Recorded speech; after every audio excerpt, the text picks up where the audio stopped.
So today, subanon ta mo kung unsa akong gikabisihan last year, 2024.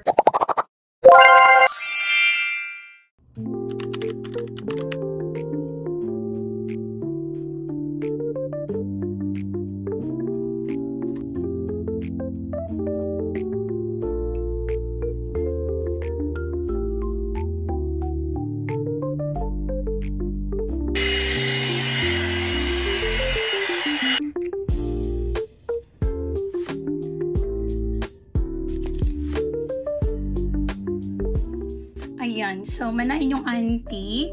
And today guys is, grabe akong timelines, no? Muna siya, nagkiyat-kiyat mo na itong January 1. But anyway, so manako, and today it's Saturday, and wala man tayo work. So, nakoy lakon, and I've been waiting for this, Jud. Kay very excited jud kay ko.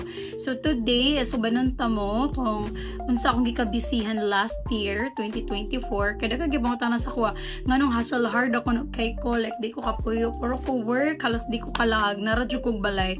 Guys, so kung kabalo lang mo nga, natay mga big responsibilities in life. So, karon ubanon ta mo sa akong isa sa akong mga achievement last year, and magpadayon siya this year and all of my life, Cheris. So I'm very excited guys, magkita-kita ta dito niya. So manako, ano lang, simple lang. On the gumil guro.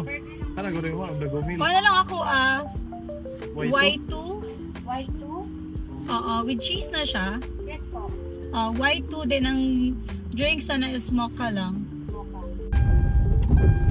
Napunta dire, pwede ka mo picture. Aki, ang cute dog. Oo.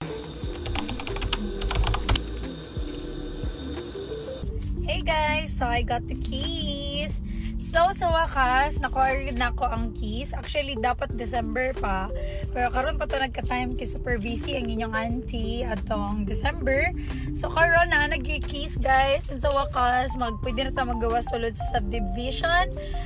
Pero, dili ko makato karon sa balay cause it's raining and nakiwala maratag ka reason. Dito pwede magdugay-dugay kay naila ko atong brothers. So anyway guys, ayun lang. Mauro na siya karon for today's video.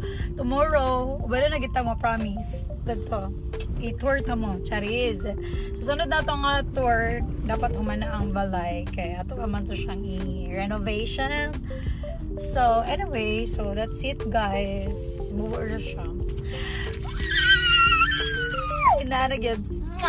Thank you Lord.